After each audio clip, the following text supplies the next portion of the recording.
નમસ્કાર વિદ્યાર્થી મિત્રો, ધોરણ 12 વિષય ગુજરાતી એમાં આજે આપણે પૂરક વાચનની અંદર પાઠ 1નો અભ્યાસ કરીશું, જેનું નામ છે જીવન અમૂલ્ય છે. મિત્રો, આ સંકલિત લેખ છે. એકદમ બંધ બેસતું તમને બધાને એ સમજાવવાનો પ્રયત્ન છે કે જીવન અમૂલ્ય છે. એટલે તમે બધા સમજો જ છો, પણ છતાં પણ આ વાત સમજવી જરૂરી છે. જીવન અમૂલ્ય છે.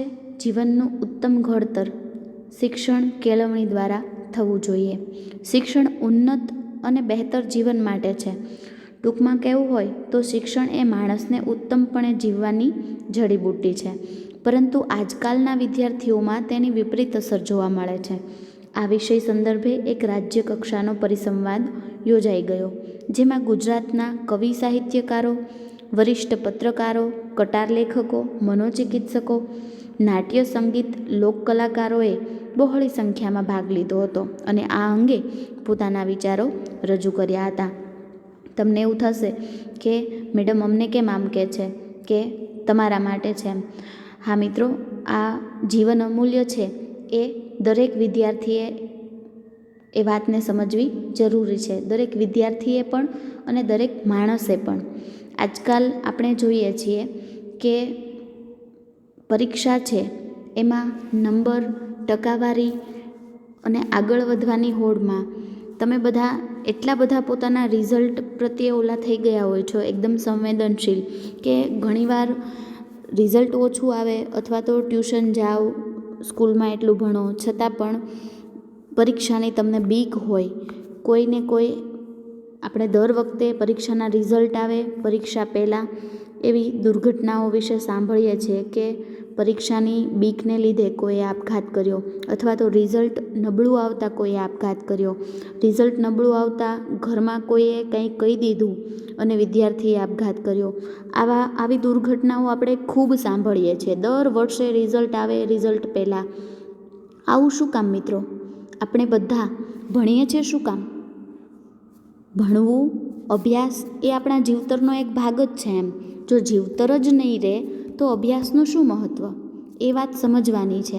ભગવાને આપણને જીવન આપ્યું છે, ભલે પરીક્ષામાં નબળા માર્ક આવ્યા, અરે નાપાસ થઈ ગયા તોય ભલે, મહેનત કરી છે તમે, અને ક્યારેક એકાદ વિષયમાં તમે ફેલ થયા તો બીજા વિષયમાં તમે આગળ આવવાના.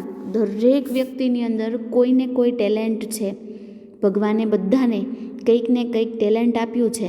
તો આપણી અંદર એવી વિશિષ્ટ વાત કઈ છે એ ઓળખવાનું આપણે છે.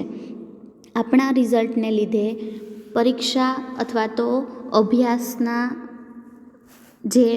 અભ્યાસને લીધે તમે જે મૂંઝાવ છો, ઘરમાંથી પ્રેશર હોય કે તમારે આગળ આ લાઈન લેવાની છે, કોઈ ડૉક્ટર, કોઈ કે એન્જિનિયર, પરાણે તમને કોમર્સનો સબ્જેક્ટ આપવામાં આવે, ઘરેથી એવી સૂચના આપવામાં આવે કે તમે સાયન્સમાં જ એડમિશન લ્યો.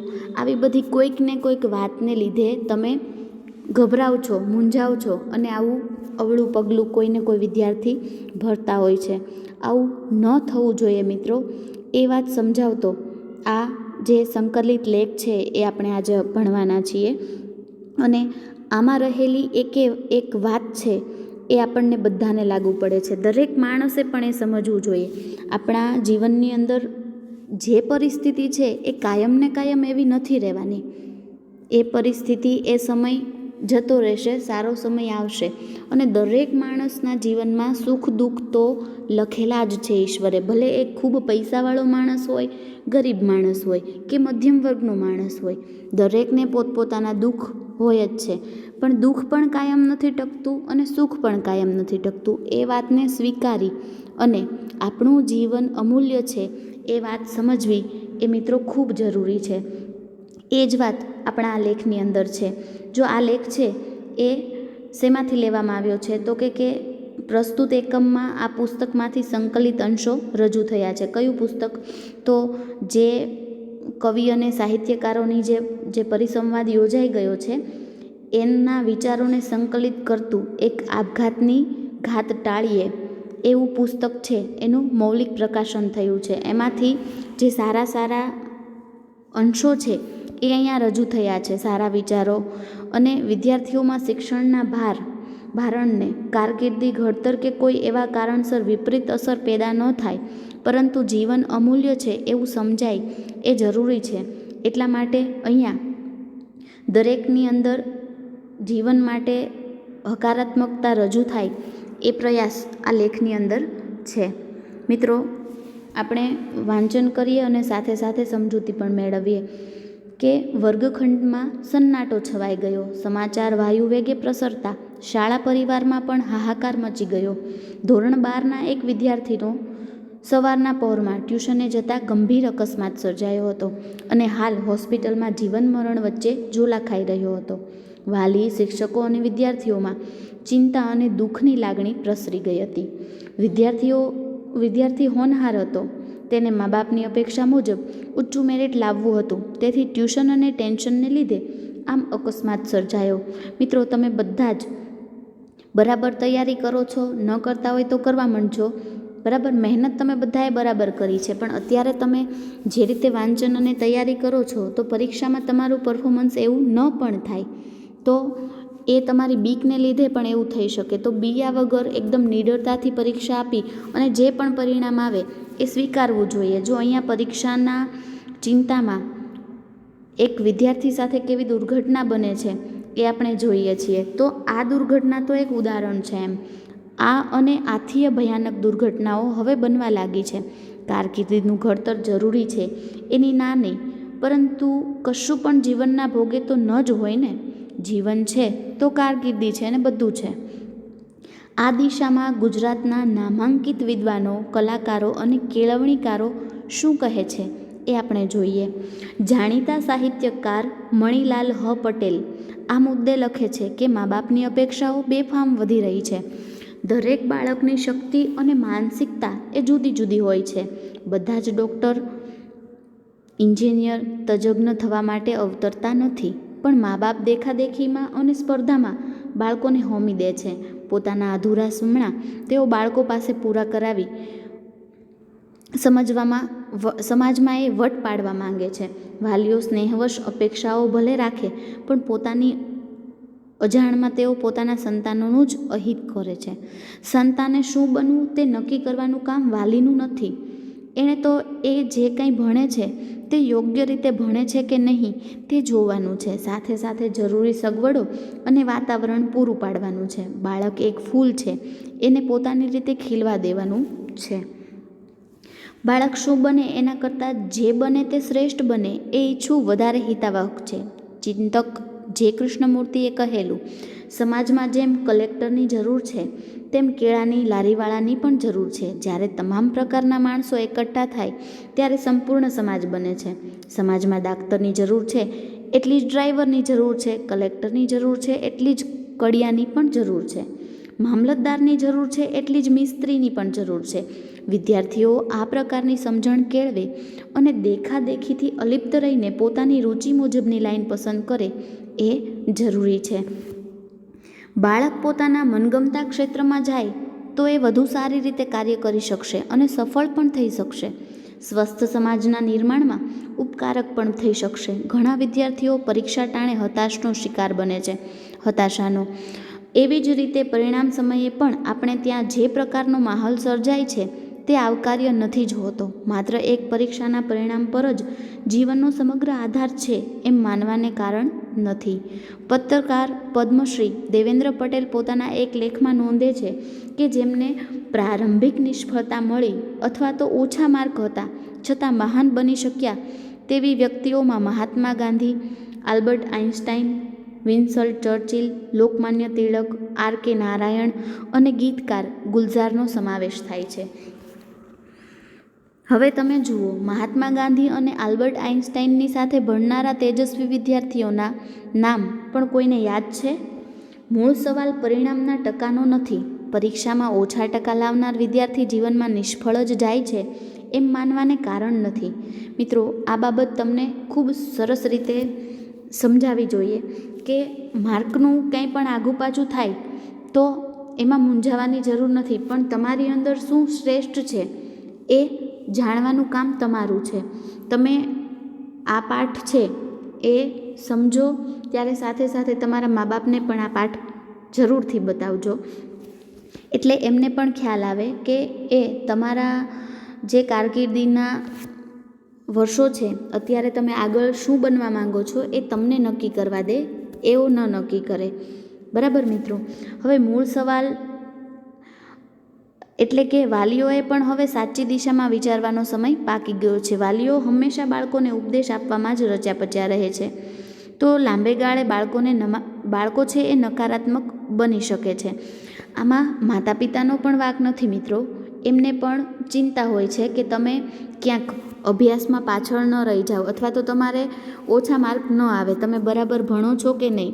અત્યારે તો એવું થાય કે તમારા હાથમાં ફોન જોઈને માતા પિતાને એવું થાય કે આ ફોનમાં રહે છે તો અભ્યાસ નથી કરતો, એટલે એ તમને સૂચના આપતા હોય, એ તમારા સારા માટે છે, પણ માતા પિતાને એવું નથી સમજાતું કે આનાથી તમારી અંદર નકારાત્મકતા વધી જાય છે. તો એ સમજવું ખૂબ જરૂરી છે. બાળકોને સમજાવો નહીં, પણ એમને સમજો. વિચાર અને કાર્ય વચ્ચે અંતર છે, તેનો સેતુ બાંધો. માર્મિક હાસ્ય વાણીના જે અનોખા કલાકાર છે, જે શ્રી શાહબુદ્દીન રાઠોડ, એ એક શિક્ષક તરીકે બાળકોને ચાહવાની ટકોર કરી હતી. ચાહવું એટલે પ્રેમ, સમય અને સાંત્વના આપવી. વિદ્વાન સર્જક દિનકર જોશી લખે છે કે આજે બાળક શાળામાં દાખલ થાય છે એ જ વખતે એના માતા પિતા મનમાં કંઈક બનવાનું ભૂસું ભરાવી દે છે. વાલી સાથે શિક્ષકો પણ પોતાના વિષયની ટકાવારીમાં વધુ રસ લે છે. આ ટકાવારી એ બાળકનું ઘડતર નથી, અંગ્રેજીમાં જેને ફોર્મેશન કહીએ એ થતું નથી, અને નરી ઇન્ફોર્મેશનનો ઢગલો થઈ જાય છે. એટલે કે જે તમારે શીખવાનું છે, જે કેળવણી તમને મળવી જોઈએ એ નથી મળતી, પરંતુ માત્ર માહિતીનો ઢગલો જ તમારી પાસે હોય છે. મનોચિકિત્સકો કહે છે કે બાળકો પરીક્ષા વખતે ભારે તણાવ અનુભવે છે. એનું એક કારણ સખત સ્પર્ધાની લાગણી છે.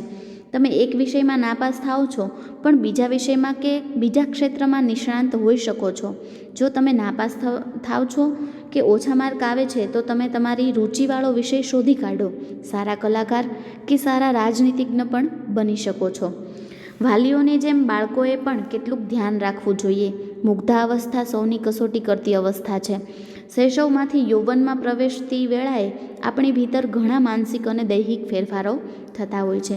મિત્રો, તમારો આ સમયગાળો છે એ તમે શૈશવમાંથી હવે યૌવન અવસ્થામાં પ્રવેશો છો. તમારી અંદર માનસિક અને તમારા શારીરિક ફેરફારો પણ ખૂબ થતા હોય છે. તેથી આપણને નાની નાની વાતે ગુસ્સો આવી જાય છે. એવું બને આપણે જ સાચા છીએ એવો ભાવ જુસ્સો સાથે પ્રગટ કરવા મથીએ છીએ. વિવિધ આવેગો આપણામાં આવેશ આણે છે. જો આ ઉંમર એવી છે કે કોઈ કાંઈ કહે ને તો તરત જ એને સામે એકદમ જુસ્સાથી તમે જ સાચા છો એવો જવાબ દેવા તમે અંદરથી પ્રેરાવ છો, એકદમ આવેશભર્યું વર્તન કરો છો. પણ આવા આવેગો છે એ આપણામાં આવેશ આણે છે, એટલે કે આવેશ તમારી અંદર આવે છે, પરંતુ થોડાક વખત પછી આપણને સમજાય છે કે આપણામાંથી આવેશને લીધે ભૂલ થઈ છે. ખરેખર તો આવેશની સ્થિતિમાં આપણે જાતને સંભાળી લેવાની છે. ભીતરની ઉર્જાને વશમાં લેવાનો પ્રયાસ કરીશું તો ઉતાવળ કે આકળા થવાના કારણે થનારા જે ભાવિ નુકસાન છે એનાથી બચી શકીશું. પરસ્પરની સમજણથી અનેક સમસ્યાઓ સર્જાતા અટકે છે. સ્વામી માધવપ્રિયદાસજીનું ચિંતન આ દિશામાં માર્મિક અને અસરકારક છે. આ સમગ્ર જીવસૃષ્ટિમાં માનવ જીવન મહામૂલ્યવાન છે. સફળતા અને નિષ્ફળતા એ તો જીવનનો એક ભાગ છે. સળગીને રાખ થયેલું ફિનિક્સ પક્ષી રાખમાંથી પાછું બેઠું થાય છે, નવું કલેવર ધરાવે છે.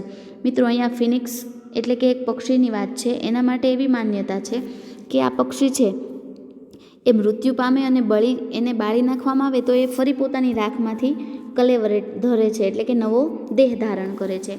એવી એક દંતકથા છે એમ.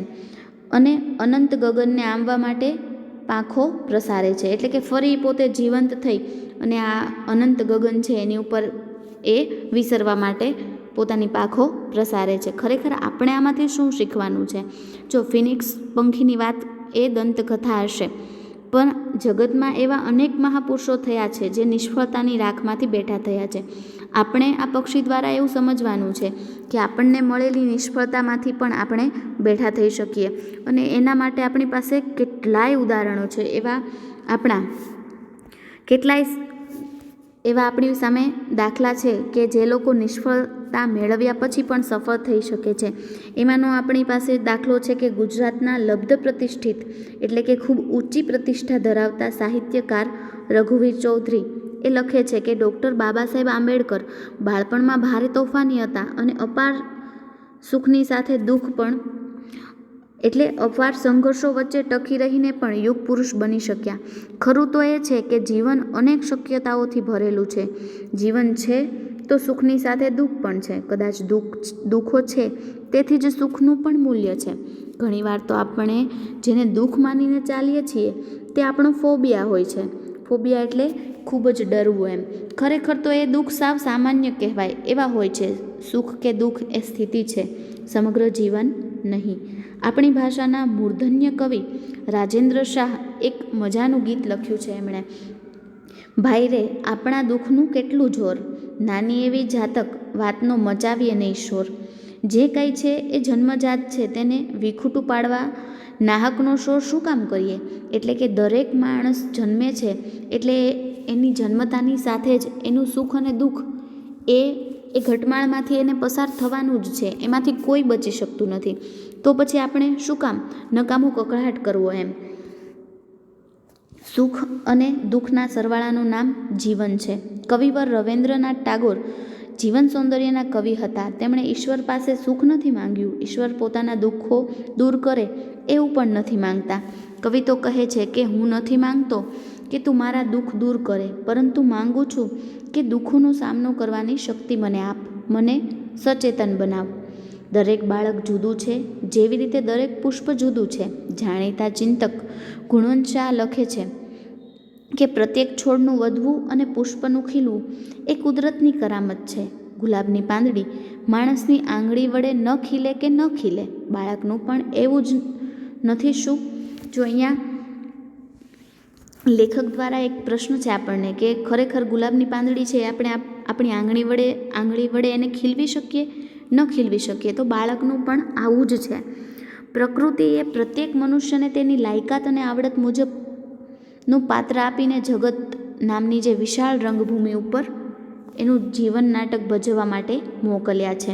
એ પાત્રને બરાબર ન્યાય મળે તે માટે જીવ રેડી દેવો તે દરેક માણસની ફરજ છે. પરંતુ જીવ રેડવાને બદલે જીવ કાઢી નાખીને ખોટી એક્ઝેટ કરવાનો કોઈને હક નથી. મિત્રો, આપણે વાત થઈ એમ કે દરેકની અંદર કોઈને કોઈ ટેલેન્ટ હોય જ છે અને આપણે આ વિશાળ જે જગતરૂપી રંગભૂમિ છે એની ઉપર આપણે અવતર્યા છીએ. તો આપણને જે પાત્ર મળે છે એ આપણે ભજવવાનું છે એમ. એની ખોટી એક્ઝેટ કરવાનો કોઈ હક નથી. એટલે કે આત્મહત્યા કરવાનો કોઈને પણ હક નથી. જાણીતા સર્જક વક્તા એવા જય વસાવડા લખે છે કે જીવન એ પતંગ ચગાવવા જેવું છે. ક્યારેક એને ઢીલું મૂકી દેવું પડે, ક્યારેક પકડી રાખવું પડે, ક્યારેક પતંગ કોઈ પ્રયત્ન વિના જ ચગે, ક્યારેક એના ઉપર આપણો કોઈ કાબૂ ન હોય. પણ જ્યારે તમે એને અદ્ધર રાખવાનો સંઘર્ષ કરતા હો અને એની દોરી તમારી આંગળી છોલીને લોહી કાઢતી હોય ત્યારે પણ એને જવા ન દેવાય. Don't let it go.